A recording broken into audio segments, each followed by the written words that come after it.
అంతర్జాతీయ యోగా దినోత్సవం సందర్భంగా జూన్ 21న ప్రధాని నరేంద్ర మోదీ వస్తుండటంతో ఆయన పర్యటన ఏర్పాట్లను పరిశీలించేందుకు నేడు ముఖ్యమంత్రి చంద్రబాబు విశాఖలో పర్యటించనున్నారు. ఉదయం 10 గంటలకు విజయవాడ విమానాశ్రయం నుంచి బయలుదేరి 10 గంటల 50 నిమిషాలకు విశాఖ విమానాశ్రయం చేరుకుంటారు. అనంతరం రామకృష్ణ బీచ్ వద్ద ఉన్న కాళీమాత ఆలయం దగ్గరకు చేరుకుంటారు. అక్కడ తనిఖీలు నిర్వహించి పార్క్ హోటల్ జంక్షన్ కు చేరుకుంటారు. అక్కడి నుంచి ఏయూ ఇంజనీరింగ్ కాలేజ్ మైదానం చేరుకుని పర్యవేక్షిస్తారు. ఆ తర్వాత అక్కడి నుంచి బయలుదేరి నోవాటెల్ హోటల్ కు చేరుకుంటారు. అక్కడ యోగా అంతర్జాతీయ దినోత్సవానికి సంబంధించి సమీక్ష నిర్వహిస్తారు. ఆ తర్వాత పిఎంపాలెం వైజాగ్ కన్వెన్షన్ హాల్ కు వెళ్తారు. సాయంత్రం ఎయిర్పోర్ట్ నుంచి నేరుగా విజయవాడకు వెళ్లి ఆయన నివాసానికి చేరుకుంటారు. సీఎం రేవంత్ రెడ్డి ఇవాళ మధ్యాహ్నం మంత్రులతో సమావేశం కానున్నారు. ఈ సందర్భంగా వానాకాలానికి సంబంధించి రైతు భరోసా నిధుల జమ, రైతు నేస్తం కార్యక్రమం తదితర అంశాలపై ప్రధానంగా చర్చించనున్నట్టు తెలిసింది. ఈ నెలాఖరున స్థానిక సంస్థల ఎన్నికలకు నోటిఫికేషన్ వస్తుందంటూ పలువురు మంత్రులు పరోక్ష సంకేతాలు ఇస్తున్న నేపథ్యంలో వాటి నిర్వహణపై కూడా చర్చించనున్నారని తెలుస్తోంది. రాజీవ్ యువ వికాసం దరఖాస్తులు, యూనిట్ల మంజూరు విషయాలపై కూడా మాట్లాడే అవకాశం ఉన్నట్టు సమాచారం. డిప్యూటీ సీఎం భట్టి విక్రమార్కతో పాటు హైదరాబాద్లో అందుబాటులో ఉండే మంత్రులంతా ఈ భేటీకి హాజరవుతారని తెలిసింది. మరోవైపు వ్యవసాయ విశ్వవిద్యాలయాల ఆడిటోరియంలో ఇవాళ సాయంత్రం రైతు నేస్తం కార్యక్రమాన్ని సీఎం రేవంత్ రెడ్డి ప్రారంభిస్తారు. ఈ సందర్భంగా ఆయన రాష్ట్ర వ్యాప్తంగా రైతు వేదికల వద్ద రైతులతో మాట్లాడనున్నారు. ఇందుకోసం రాష్ట్ర వ్యాప్తంగా రైతు వేదికలకు వీడియో కాన్ఫరెన్స్ సౌకర్యం కల్పించామని వ్యవసాయ శాఖ మంత్రి తుమ్మల నాగేశ్వరరావు తెలిపారు. ఫార్ములా ఈ కార్ రేస్ కేసుకు సంబంధించి మాజీ మంత్రి బీఆర్ఎస్ వర్కింగ్ ప్రెసిడెంట్ కేటీఆర్ నేడు మరోసారి ఏసీబీ విచారణకు హాజరు కానున్నారు. ఈ కేసులో కేటీఆర్ను ఏసీబీ, ఈడీ అధికారులు ఇప్పటికే పలుమార్లు విచారించారు. ఫార్ములా ఈ ఆపరేషన్ సంస్థ ప్రతినిధులను వీడియో కాన్ఫరెన్స్ ద్వారా ప్రశ్నించారు. మరోవైపు ఈ కేసులో ఆరోపణలు ఎదుర్కొంటున్న నాటి పురపాలక శాఖ ముఖ్య కార్యదర్శి అరవింద్ కుమార్, హెచ్ఎండీఏ మాజీ చీఫ్ ఇంజనీర్ బిఎల్ఎన్ రెడ్డి విచారణలో తెలిపిన వివరాల మేరకు నిధుల మళ్లింపు, కేబినెట్ అనుమతి లేకుండా నిర్ణయం, సచివాలయం బిజినెస్ రూల్స్ ఉల్లంఘనకు సంబంధించి ఏసీబీ అధికారులు కేటీఆర్ను ప్రశ్నించవచ్చని తెలుస్తోంది. కేటీఆర్ విచారణ పూర్తయిన తర్వాతే ఈ కేసులో ఛార్జ్షీట్ దాఖలు చేయడానికి ఏసీబీ అధికారులు సన్నాహాలు చేస్తున్నట్లు సమాచారం. ఇవాళ ఉదయం 9 గంటలకు కేటీఆర్ తెలంగాణ భవన్కు చేరుకుని అక్కడి నుంచి ఏసీబీ విచారణకు వెళ్లనున్నట్టు తెలుస్తోంది. ఆయన వెంట బీఆర్ఎస్ శ్రేణులు పెద్ద సంఖ్యలో వెళ్లే అవకాశాలు కల్పిస్తుండటంతో పోలీసులు భారీ బందోబస్తు ఏర్పాట్లు చేపట్టారు. ఫోన్ ట్యాపింగ్ కేసులో వికారాబాద్ జిల్లా కేంద్రానికి చెందిన ఉమ్మడి రంగారెడ్డి జెడ్పీటీసీల ఫోరం మాజీ అధ్యక్షుడు పట్టుళ్ల మహిపాల్ రెడ్డికి ప్రత్యేక విచారణ బృందం నుంచి పిలుపు వచ్చింది. ఈ కేసుకు సంబంధించిన సాక్ష్యాధారాల గురించి తెలుసుకునేందుకు మహిపాల్ రెడ్డి రావాలని విచారణ అధికారులు సూచించినట్టు తెలుస్తోంది. దీంతో ఆయన ఇవాళ ఉదయం 11 గంటలకు జూబ్లీహిల్స్ పోలీస్ స్టేషన్ ఆవరణలోని సిట్ కార్యాలయంలో అధికారుల ఎదుట హాజరు కానున్నట్లు తెలుస్తోంది. ఉమ్మడి రంగారెడ్డి జిల్లా కాంగ్రెస్ పార్టీలో కీలక నేతగా ఉన్న మహిపాల్ రెడ్డితో ఎవరెవరు మాట్లాడుతున్నారనే సమాచారాన్ని బీఆర్ఎస్ ప్రభుత్వం తెప్పించుకున్నట్లుగా ఫోన్ ట్యాపింగ్ కేసు విచారణలో గుర్తించినట్లు సమాచారం. గత అసెంబ్లీ ఎన్నికలకు ముందు మహిపాల్ రెడ్డి ఫోన్పై నిఘా ఉంచిన పోలీసులు ఆయన రేవంత్ రెడ్డి, పట్నం మహేందర్ రెడ్డి, మైనపల్లి హనుమంతరావు, మనోహర్ రెడ్డి, అలాగే బండి రమేష్, జగదీశ్వర్, తిరుపతి రెడ్డిలతో మాట్లాడిన కాల్స్ వివరాలను అప్పటి ప్రభుత్వ నేతలకు ఇచ్చినట్టుగా విచారణలో వెలుగు చూసినట్టు తెలుస్తోంది. ఇక ఇదిలా ఉంటే ఫోన్ ట్యాపింగ్ వ్యవహారంపై కేంద్ర దర్యాప్తు సంస్థల ద్వారా సమగ్ర విచారణకు బీజేపీ డిమాండ్ చేయాలని ఆ పార్టీ ఎంపీ ధర్మపురి అరవింద్ అన్నారు. ఫోన్ ట్యాపింగ్ పై పారదర్శక విచారణకు కృషి చేయాలని కేంద్ర మంత్రులు కిషన్ రెడ్డి, బండి సంజయ్ కు ఆయన విజ్ఞప్తి చేశారు. రైతులు ఎదుర్కొంటున్న ఇబ్బందులను పరిశీలించి వాటి పరిష్కారానికి చొరవ చూపాలని కేంద్ర వాణిజ్య పరిశ్రమల శాఖ మంత్రి పీయూష్ గోయల్ ను సీఎం చంద్రబాబు కోరారు. ఏపీ పర్యటనకు వచ్చిన కేంద్ర మంత్రి గోయల్ ఆదివారం ఉండవల్లిలోని సీఎం క్యాంప్ కార్యాలయంలో చంద్రబాబుతో భేటీ అయ్యారు. ఈ సందర్భంగా రాష్ట్రంలో వివిధ వాణిజ్య పంటలు, ఆక్వా రైతుల కష్టాలపై చర్చించారు.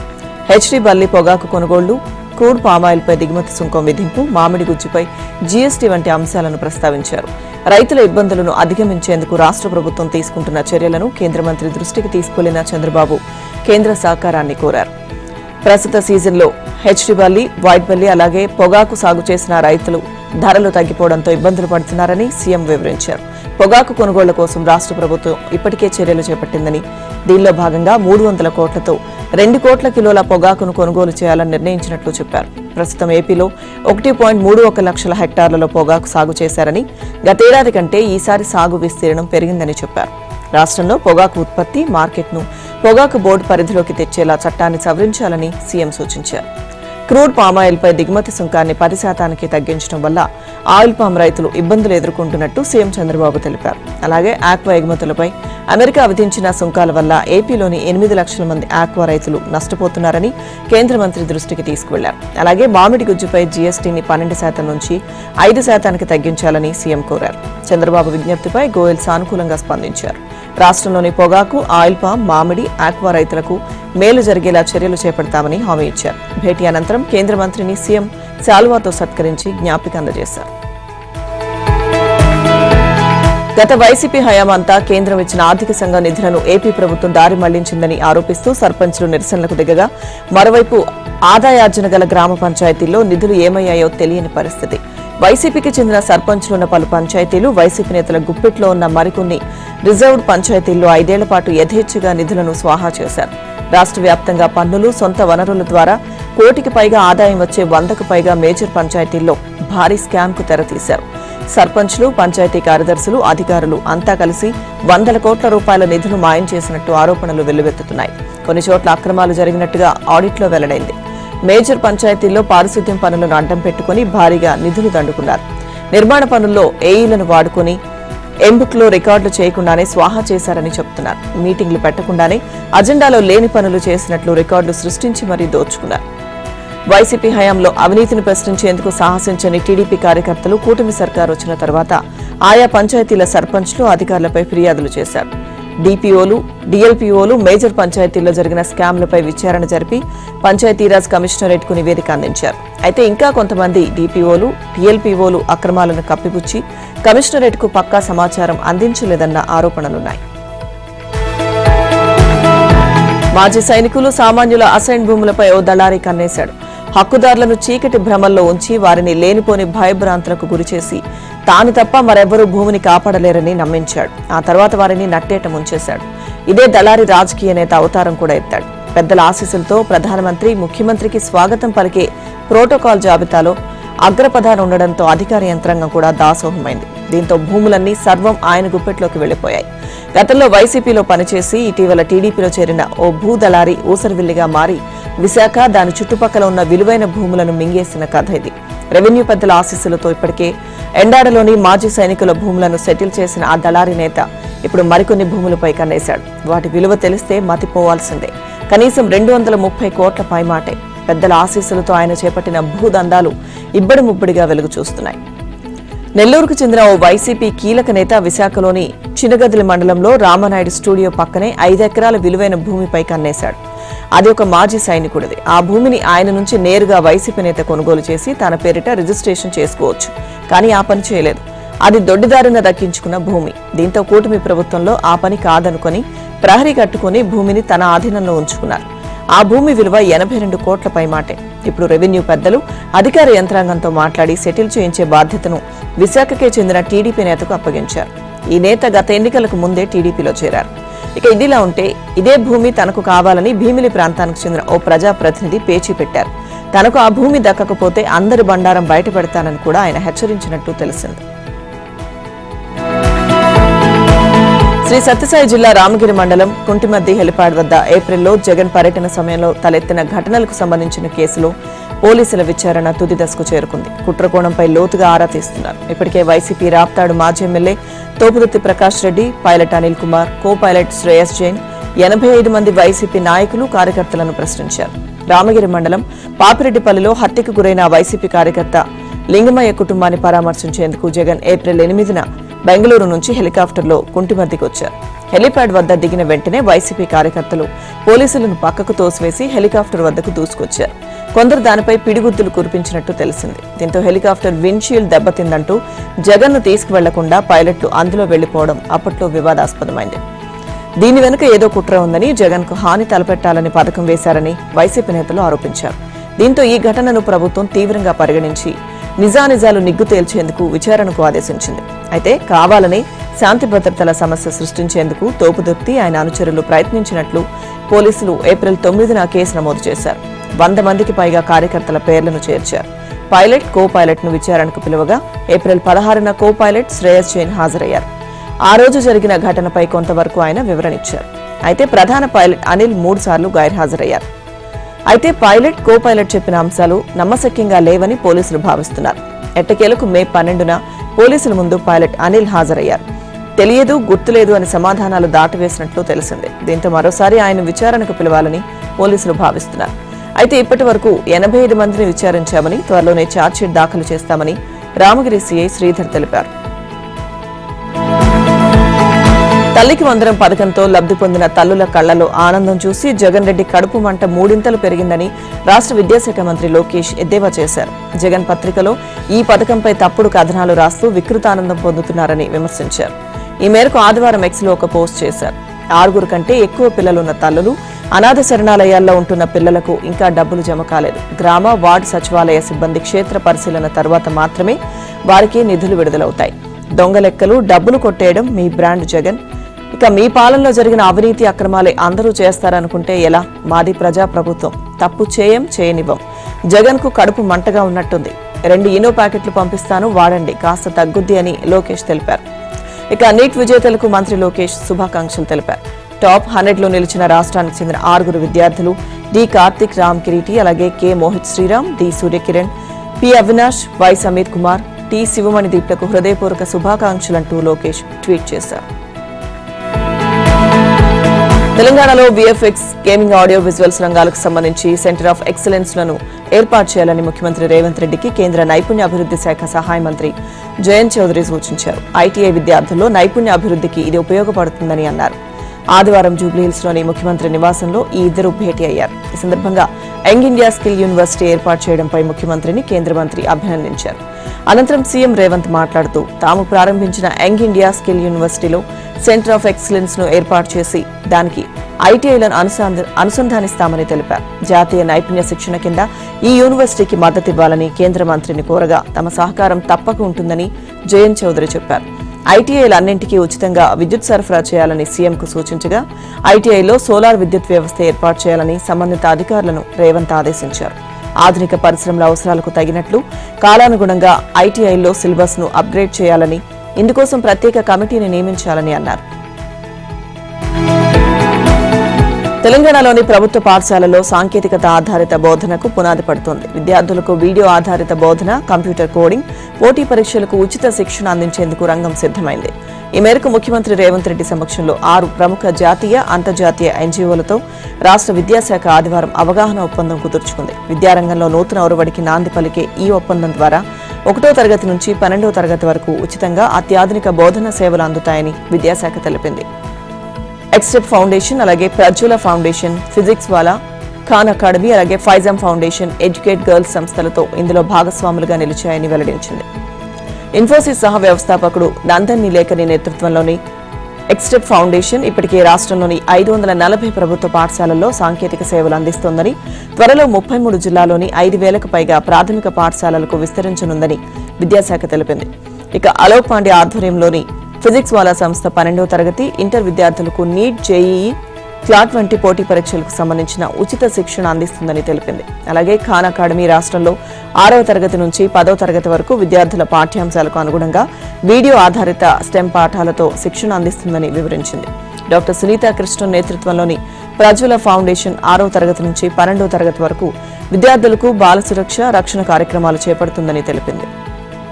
షోయబ్ దార్ నిర్వహిస్తున్న ఫైజాం ఫౌండేషన్ 1వ తరగతి నుంచి 10వ తరగతి వరకు విద్యార్థులకు కోడింగ్, కంప్యూటేషనల్ థింకింగ్ లో శిక్షణ ఇస్తుందని విద్యాశాఖ వెల్లడించింది.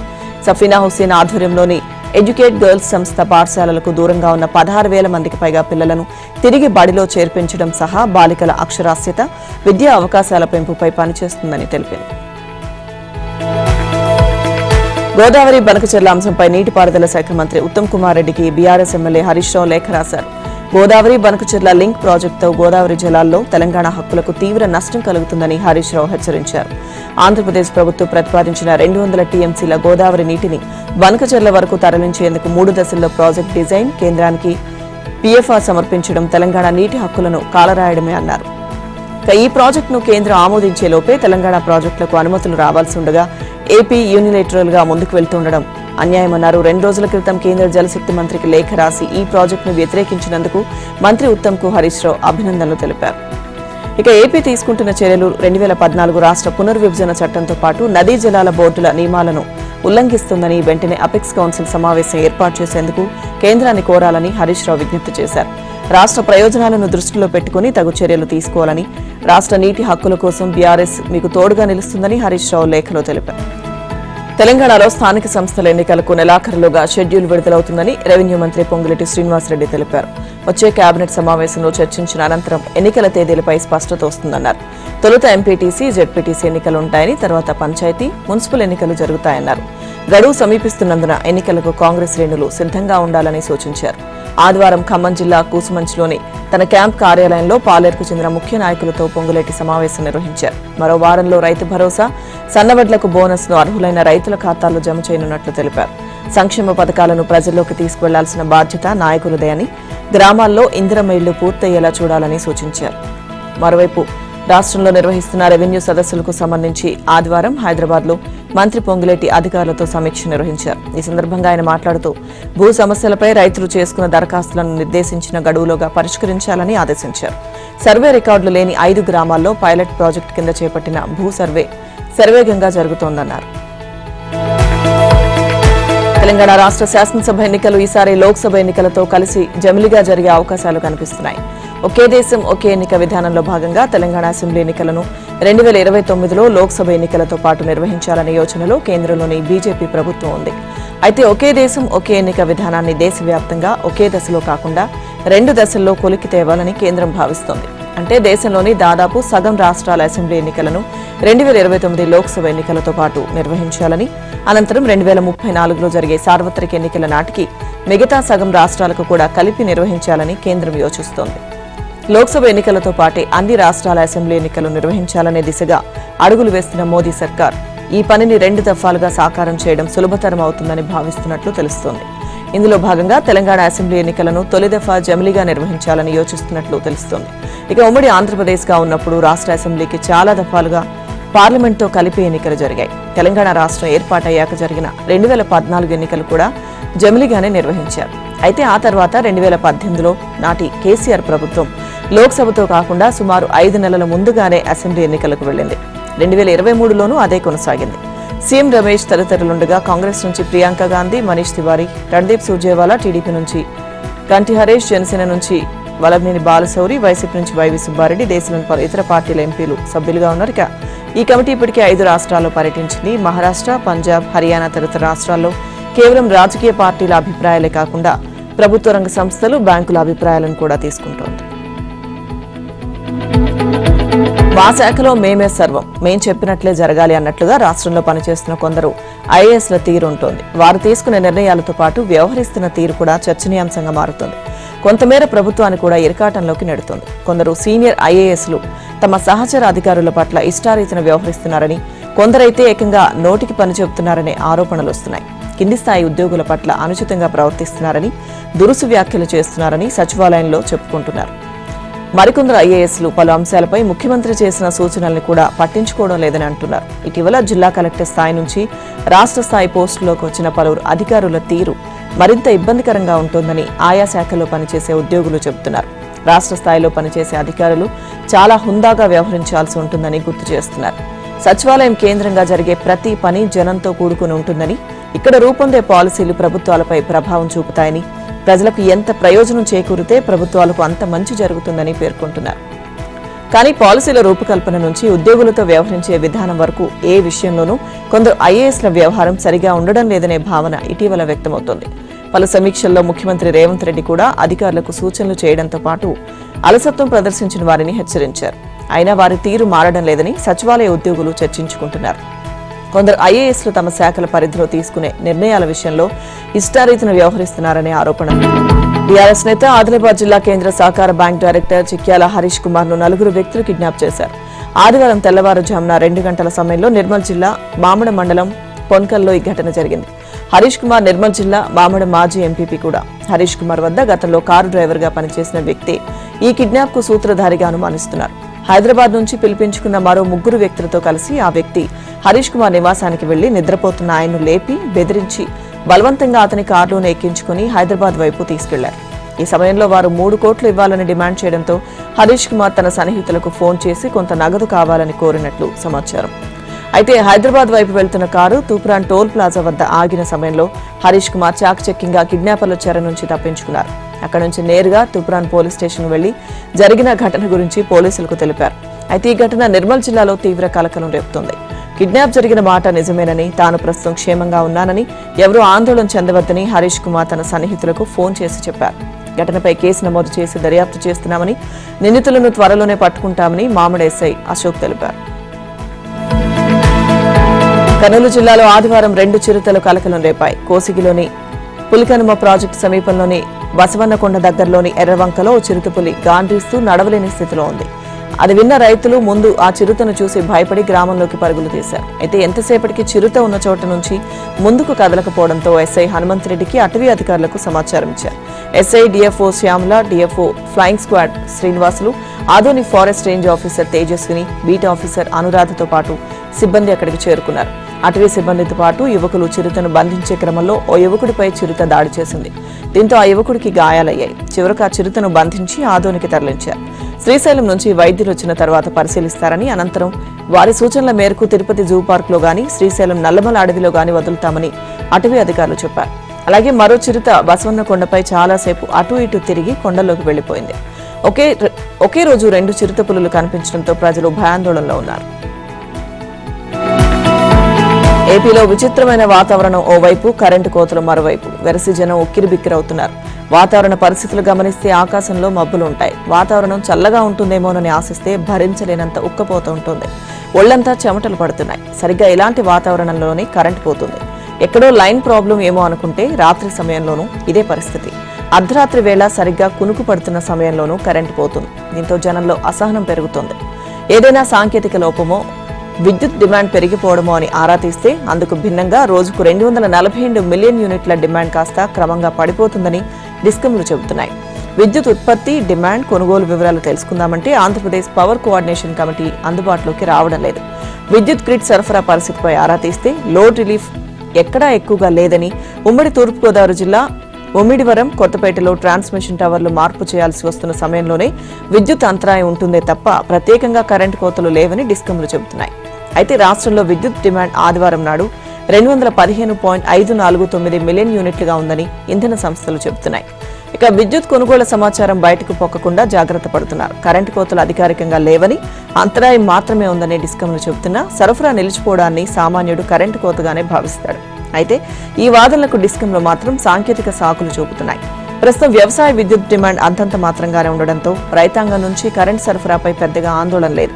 అయితే ఏరువాక మొదలైనందున మున్ముందు వ్యవసాయ విద్యుత్ డిమాండ్ పెరిగితే పరిస్థితి ఏంటన్న ఆందోళన. మహారాష్ట్రలోని పుణే సమీపంలో ఇంద్రాయణి నదిపై ఇనుప వంతెన కూలిపోయింది. కుందుమాల గ్రామంలో నదిపై నడకదారి కోసం ఏర్పాటు చేసిన ఈ ఇనుప వంతెన ఆదివారం ఒక్కసారిగా కుప్పకూలింది. ఎక్కువ మంది వంతెనపై నిలబడి ఉండగా కూలిపోయిందని అధికారులు తెలిపారు.